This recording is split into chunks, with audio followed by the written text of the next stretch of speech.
everyone. So I've been getting a lot of questions lately about how I meal plan and how I meal prep on the weekends to be successful during the week. So I thought I would make a quick video just showing you a few things that I got done today on the weekend. So the first thing that I do is I print off a meal planner, which is on my website, and I will put that in the comments of this video, healthybalancewithlisa.com.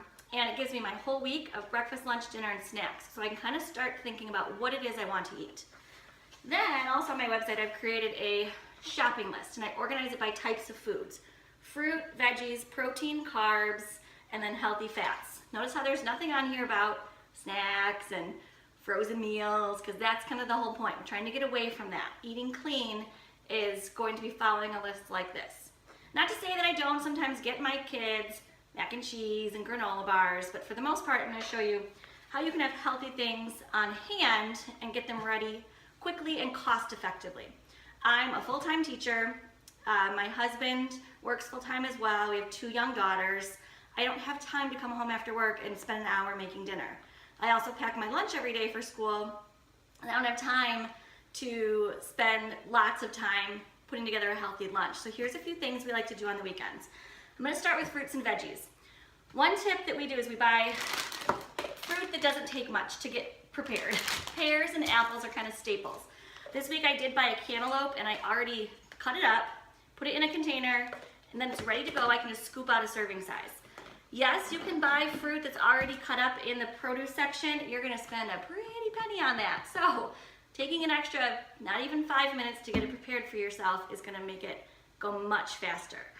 I have gotten out of the habit of buying baby carrots because I've been reading some articles about them that I'm not so happy about. And so a more cost-effective thing to do and a healthier thing to do is buy a bag of carrots, which costs usually about the same as the bag of baby carrots. So I have peeled not even half of these, and I like to reuse my containers. This is a Greek yogurt container, but in it has all my cut up carrots. Okay, so I was able to fill this whole container up, and you can see I still have this much of my bag left. And this bag was, $1 maybe, $1.99, probably not even. I cut them up, and I put a little water in here, and then they'll stay nice and fresh during the week, and I have an easy snack I can grab with some hummus, or I'll serve them to my kids with dinner. Another thing I do is get all my lettuce washed and chopped up. Again, you're gonna pay a lot of money for lettuce that's already chopped up. Don't waste your time on those bags. You hardly get anything for what you're paying. This is 2 heads of green leaf lettuce, and what I do is I wash it, I chop it, I put it in my salad spinner, get all the liquid out that I can, and then I just layer paper towels in it. This helps keep it nice and fresh all week. And then, again, I have no excuse. I can now do salads. We do tacos once a week, so I put this on tacos, or I can do taco salads, okay? Another thing we do, because we are a budget-conscious family, and we've stopped buying the already shredded cheese. And so what I'll do is buy a brick of cheese, shred it myself. This whole container is about 1.5 bricks actually, of shredded cheese. So you obviously get much more for your dollar. And what I do, I happen to have gluten-free flour here, but as I'm putting it in the bowl, I sprinkle a little bit of flour on it, and that keeps it from sticking together. Again, it took me about 2 minutes to shred all this up with my little handy-dandy shredder. And it's a healthier option, and it's a cheaper option. On to some of the food prep itself. One thing we do a lot is hard-boiled eggs. They're a great protein. I could do egg salad. Sometimes I just eat the hard-boiled egg by itself. So while those are boiling, they're kind of a set it and forget it. I put them in the water, they come to a boil, 12 minutes, put them in ice water, they're done. This one's not labeled, but we usually label our egg cartons HB so we don't get confused, which is which. We do a lot of eggs in this house. One thing I did this week was I made a big batch of turkey meatballs, ground turkey meatballs, and I know a serving size is 5 meatballs, so I've already portioned them into a baggie. Here they are. They are in my freezer. We actually already had some of them last night for dinner. And I put the leftovers right in my freezer so that they don't end up going to waste. I end up making large batches of a lot of things and put them in my freezer. Another thing I made this week was soup. I made a minestrone soup. Half of it's in my fridge right now. The other half, I labeled my bag, minestrone. It's in my freezer so I can have a quick meal for my family. This right here was stuffed shells. Again, it made a huge batch, way more than my family needs. So I put them in the freezer. This right here was chili. So doing on a Saturday or Sunday, making a big thing of soup or a big thing of chili is a great idea to keep healthy lunch options. So then what I did was I portioned it out into individual serving bags. And now what I do is, if it's a morning that I just did not get my lunch prepped the night before, I just grab it out of the freezer, or the night before I'll even put it in the fridge to thaw it a little bit. And then I have a healthy lunch option. Much better than the frozen meals. Please stop eating those. They're so bad for you. They're full of preservatives. You can't control the ingredients. And I know when I used to do Weight Watchers and Jenny Craig and I would eat all those meals, I was never satisfied.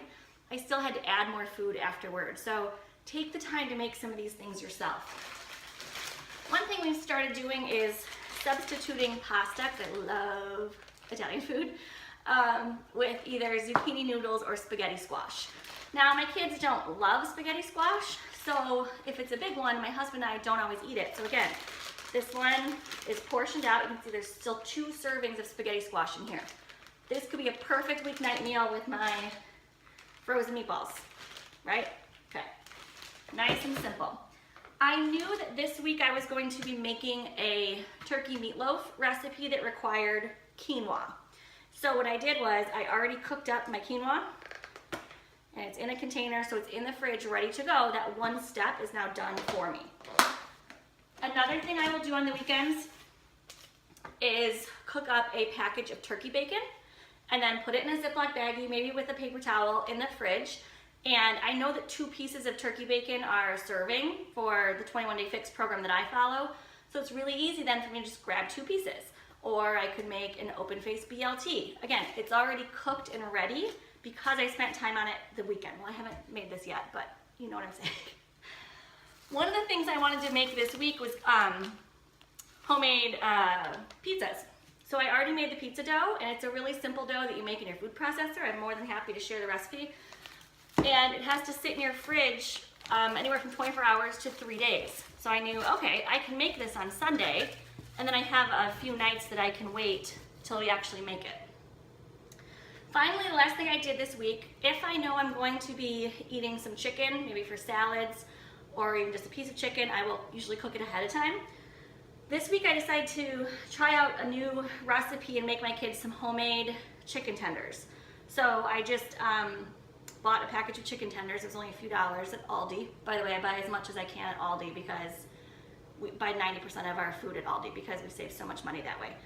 I put it in a little flour that I had seasoned with some Mrs. Dash table blend, put it in a little egg wash, put it in a mixture of Italian breadcrumbs and whole wheat panko, and then I sprayed my pan with olive oil, sprayed the tops with olive oil, 10 minutes, flip, 10 minutes, done. And as you can see, because you know, the way kids are, these look just like the ones you buy in the bag, but they were a fraction of the cost and so much healthier. So what I did was I put this whole pan in the freezer, so now they're frozen separately, and then now I have my bag already written out. I can stick them in my bag, and then they're ready for dinners this week. Every now and then I will make a dinner my kids aren't a fan of, or it'll be a leftover night or something like that. So I would much rather feed my children food where I know where it came from, where I know what's in it. So this took a little bit of time, takes me, at this point, maybe an hour on the weekends. You should see what my side of my kitchen looks like. It's kind of a mess over here because it is a lot of extra dishes and cleaning up, but it is worth it because you are saving time during the week.